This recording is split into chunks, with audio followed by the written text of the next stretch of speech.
And Emu, I'm not gonna lie, this is a cold line. A weather ball infused with Boo or a weather ball infused with a hunter is the devil. He always asking niggas, do you want to make a deal with this? So we see a silhouette of Emu and Joy. I maybe got some of the details right. You know what I mean? Like, I don't know. I don't know. I never really looked at Luffy's he follows through with ooh, ooh, and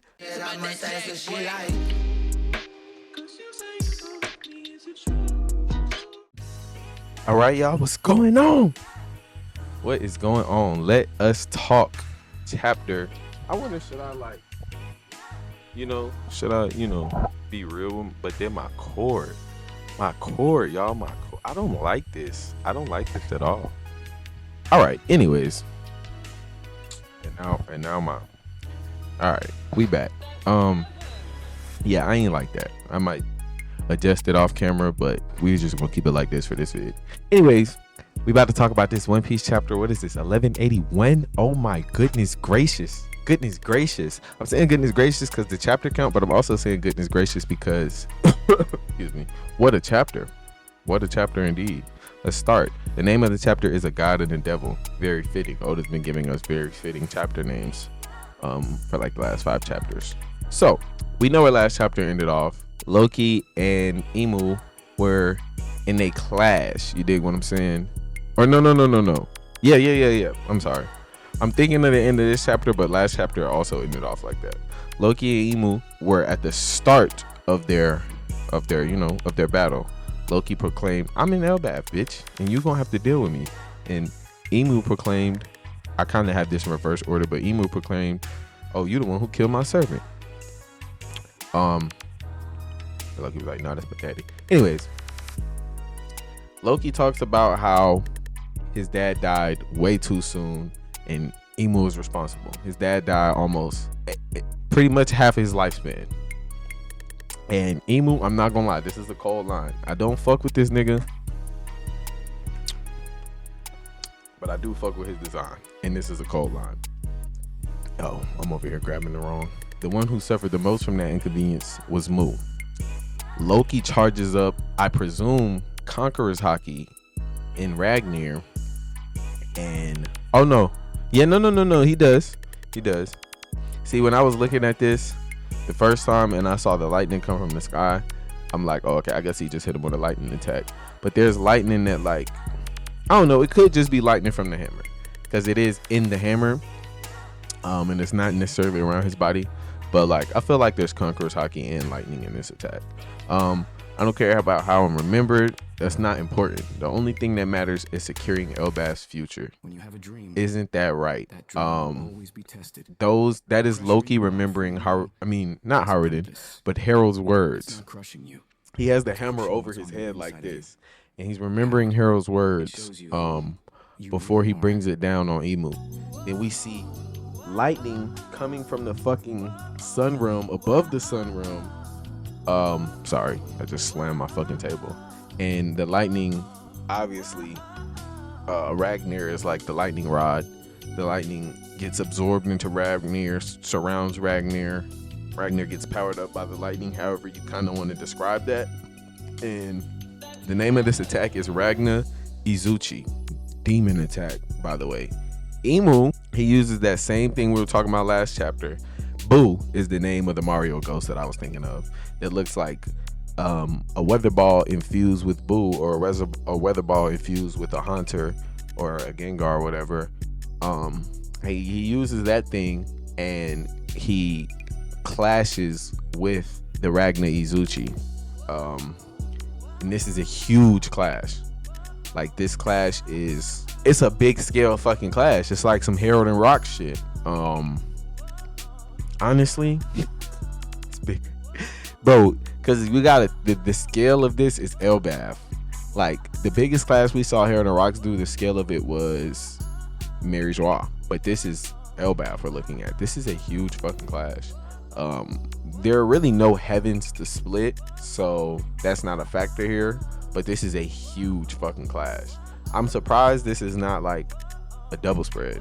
Well, I mean, it is a double spread, but I'm surprised, like, just, you know what I mean. Anyways, still amazing art though. everybody's blown back by this shit, and Loki is astonished that. Give me a second. And Loki is astonished that he even tanked that. And Loki, he want to know what we all want to know. What are these black flames? What the hell is this? Like, they're on his back. Obviously, they're swirling around him on the ground. They're at the edge of his weapon. And now we see when he's using certain techniques, they're even like going through his body, kinda. They're like swirling on his arm. And he says Omen is simply Mu's military might. Now, I did see a really good point. Somebody was like, I personally, when I saw this, I just was like, okay, this is what, this is just Imus saying this is the power I have, and is what makes me the king of the world type shit. But another great interpretation of it is the combined military might of the 20 kingdoms inside of Mu. I like that. I think it fits. Gigantification is the technique that Imu is using, and it is also Loki's exclamation. He's like, what the fuck? Like, this nigga turning huge, but he doesn't turn the size of an ancient giant or anything. He turns like the size of a regular giant. Honestly, I still feel like he's a little shorter than that. Its power dwells in all things, is what he says. They clash again. Imu has the Boo-infused weather ball out of the back end of his staff, or not his staff, but his polearm, and he clashes with Loki, and then he jumps up over the hammer. And I'm about to spend a lot of time talking about this, so like, if you, well, I'm gonna try to be short, but like, I'm gonna talk. A cross guard appears at the back end of his polearm, right?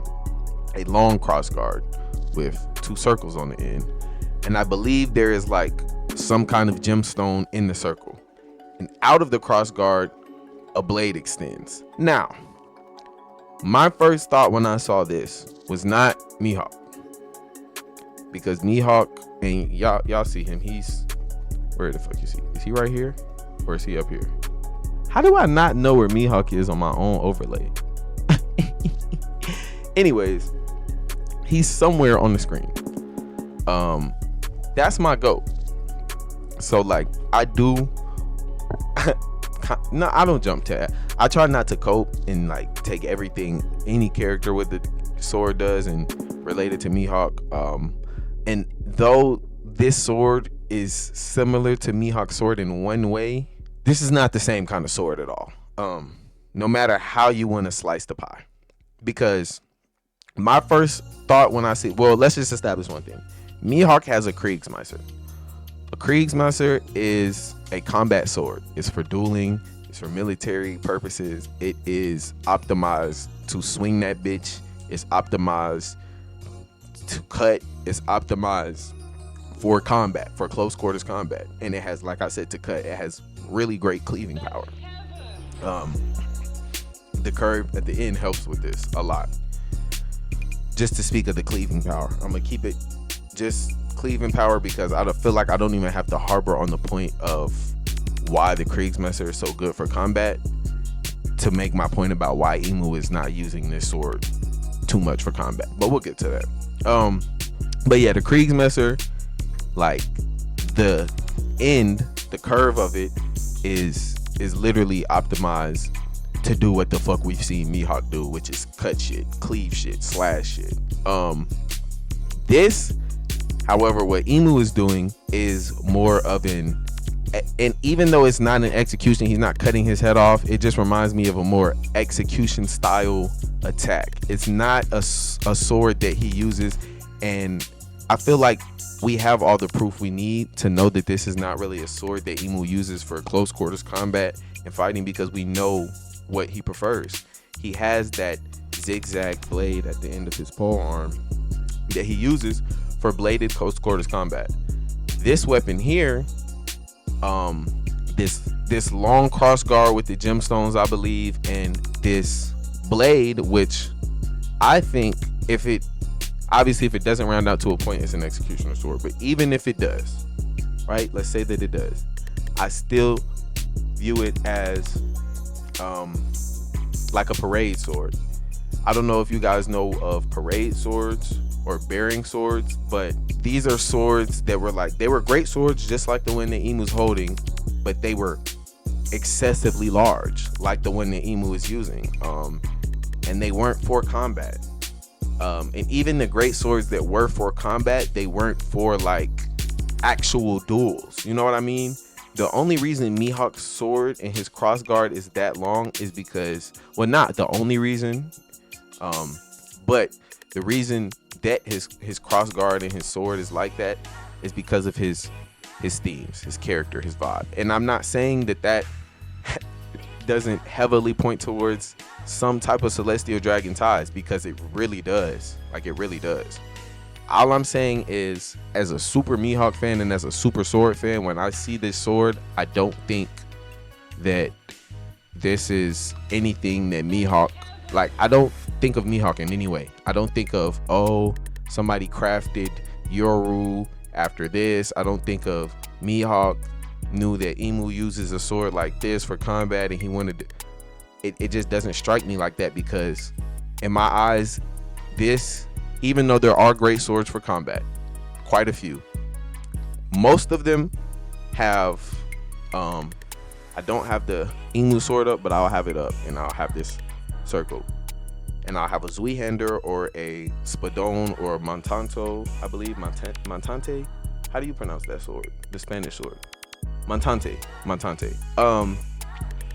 I'll have all of those up to show you. There is an extra little, like, let's say serration, like past, right past the cross guard, and that is for, like, that is to optimize it for combat. And a lot of times, like in the Zweihander, the cross guard is always curved. So even, like I said, even if this is a combat great sword that we're looking at, I can almost guarantee you that, one, Imu doesn't use it like that, and two, it's not modeled after a combat sword like the one that Mihawk has. It's just not. Like, there's honestly, like I just said, the great swords that are designed for combat, they have distinctive features up here by the crossguard that Imu's just does not. So even if it is one of the ones, I keep belaboring this fucking point, but even if it is one of the ones for combat, it's for like wide sweeping, like breaking infantry military purposes, which Imu is not doing. All right, let's move on, because I just spent a lot on that. Imu says, strength is an attribute people naturally crave. That craving can be easily satisfied via and yet that craving can be easily satisfied via corruption. Pay attention to that word. It merely requires one to submit their will to a covenant. Also pay attention to that word. When their envy drives them, they'll achieve power. Those three things together form a trinity known as dominion. So corruption, covenant, and power were the words that had emphasis there, were the words that Imu wanted us to pay attention to, Oda wanted us to pay attention to, Imu wanted Loki to pay attention to. And those three things, they form a trinity known as a dominion, or just known as dominion. Now, power, we have this, I'll just put the translator note from TCB on the screen, but I do want to say that this Maki thing is it's a very interesting topic going around in the community right now, and I do want to make a video about it. But I also have notes for a video about just Imu as it pertains to devil fruit abilities, and I think I kind of want to just weave it into that video, because I'm not convinced that all of this shit ain't related. Known as dominion. So Imu, while he's saying that, he's charging up an attack. He's like swinging the boo infused leather ball, and he hits Loki with it, blows him the fuck up when he says known as dominion. And he asks, shall I grant thee the power of God? In one step thou wouldst go far beyond humanity. We know this nigga Imu is the devil. He always asking niggas, do you want to make a deal with the devil? Do you want to make a deal with the devil? Do you want to? I love God, but you know, I'm just speaking as Emu. Do you want to make a difference? He always asking niggas that. I really did like this whole video with my hair kind of just looking like whatever. It's life. Anyways, he always asking niggas that, right? And Loki is like, he coughs up blood a little bit and he brings the hammer down. He's like, I don't want it. So Emu, he really just stands there and face tanks that bitch. He's unharmed. I don't know if he fucking, like, I do feel like he just face tanked this bitch and he's unharmed. Because Loki's like sitting when the clouds clear and shit. So it's like he tanked it. Loki sat down. Emu stepped back. Or, I mean, he really could have just flash stepped back. Like, is there a difference between a god and a devil is what he says. He's farther back now. Loki's sitting down. He's fucking tired. He said, is there a difference between a god and devil? Loki gets back up. Beats me. I just know I ain't gonna let myself be dominated by anyone. Real shit. Emu's like, just ... He's like, come on, nigga. Do you really mean that? Like, you know you want to be dominated. He says the world itself rejoices in a state of dominion. Isn't that right? So we see a silhouette of Emu and Joyboy. Like, we see a silhouette of Joyboy, the silhouette we know to be Joyboy, and then we also see the figure that we knew to be Emu before he revealed his design. That we still will probably know to be Emu going forward when he's in the Holy Land. But we see them together. It looks like maybe they're laughing together. They're talking about something. I'm not sure what these lines mean stylistically that are coming off of both of them, but we know Joyboy is smiling, but he's always smiling. And then these lines at the top of the panel, though, are kind of what made me think, like, this is a happy moment. They're laughing together. So, and I just want to say, I feel like I talked about my mural interpretation last video. I feel like I was kind of cooking. Just a little bit.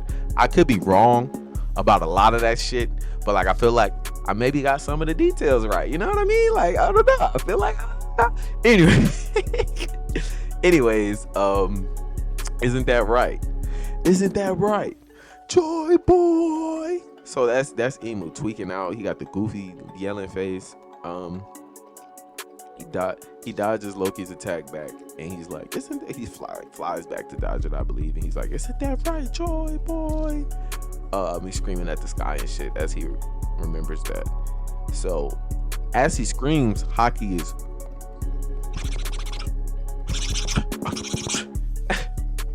I don't know the words, so I'm just, it's coming out of that nigga. Leaking crazily. Like, he's pushing it out though, like a turd. And Luffy feels it at the library. I believe he's at the Walrus School. No, he's at the library. He is at the library. Yeah, he's at the library. He's at the Owl Library. Yep. I don't know why I forgot that. But yeah, at the library, Luffy he's gulping down food. He's like, I need more. I ain't never felt no Haki like this. He's like, I need more food to compete with this Haki. Like, he's quantifying, you know what I'm saying, how much goddamn food he needs to eat to combat the Haki. It's tough. I fuck with it. Like, I don't know. I never really looked at Luffy's stamina issue like that. I know it's like whenever he runs out of stamina, if he were to eat, he would have it right back. Like, once he digests it. And I know he can force digest. So I do know that it's like that, but I never looked at it as like how much he eats directly influences how much stamina he has therefore. Like, if he exhausts himself and he just eats somebody's just like, here, Luffy, I got a big ass plate of rice and a big ass chunk of meat and a big ass bowl of ramen, and he just eats that, but that's like a regular meal for Luffy. He's just like, he's good for like one round. Like, he's good till somebody put him on his ass, then he can't get back up, then he like, need some food again. I guess it's some shit like that, or it's like, I don't know. I don't fucking know. Well, no, he's always gonna get back up at least once. Let's establish that. But I don't know. But from this chapter, we at least, if this is not Luffy being a pure dumbass, we can at least see that there's some kind of influence to how much stamina he will gain and how much of like time in Gear 5 and using Haki and using Devil Fruit powers he will gain by eating. You still lost in thought? We're back to Loki talking to Imu as he hits him with the hammer, as he hits him with Ragnar. That tells me one thing: you're underestimating me. So after he says you're underestimating me, he follows through with ooh, ooh, and Imu goes flying all the way to the wall. Not to the wall, but to the tree, Yggdrasil, the Atom tree, flying all the way. The nigga, you feel what I'm saying? He hits the shit, right? Now he's like, ugh. He's in the fucking tree. He's coughing up blood. We can see a blood streak coming down. Or I don't know if he's coughing. I feel like he's coughing up blood. I feel like Oda only does this cough shit when they're actually coughing up blood, to be honest. And then we see a blood streak, yeah, like I said, coming down his forehead. So Loki actually gets good damage in on this nigga. At least, it's probably gonna get healed.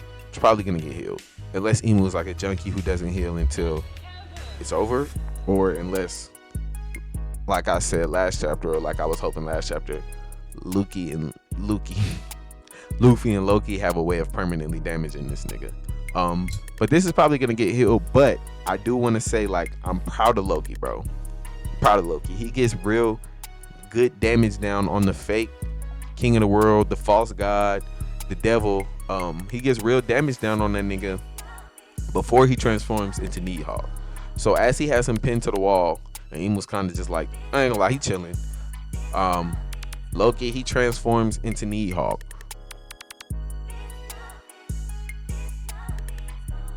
Dig what I'm saying? The nigga transforms into Needhog, and he charges up a beam, and Imu tries to do the shit that he did to. How the fuck do I even do this? Carrots all over you. He tries to do the shit that he did to Hariden, right? And that beam that Loki's charging up, that Thorheim, Blackow, he hits him with it. Fuck out, full force blast, right? Hits him with the Thorheim. Imu takes the Thorheim, right? He's sitting there. It looks like he's dusting off his hands. Oh my god, I don't know why I didn't realize this. This nigga's dusting off his hands, and he's like, "Thou has finally returned." I forgot to think. I forgot to tell y'all that he was thinking, well, like when before Loki started charging up the beam, he was thinking Needhog, and then at the end of the chapter, after he got hit by the beam and dusted off his hands, that's when he thinks, "Thou really has returned."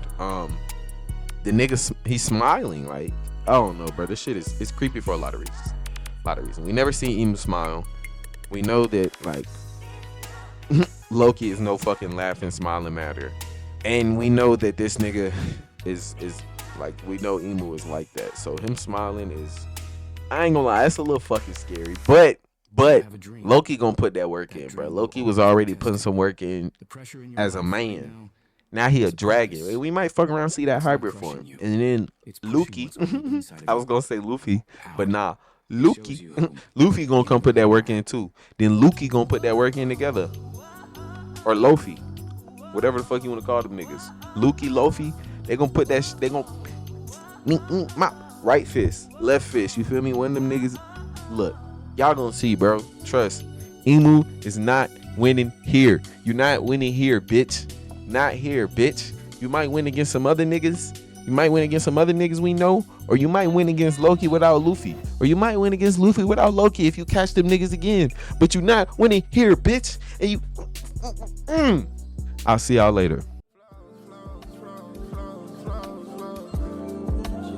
It's kind of hard to say I'm having one, cause I done gave so many.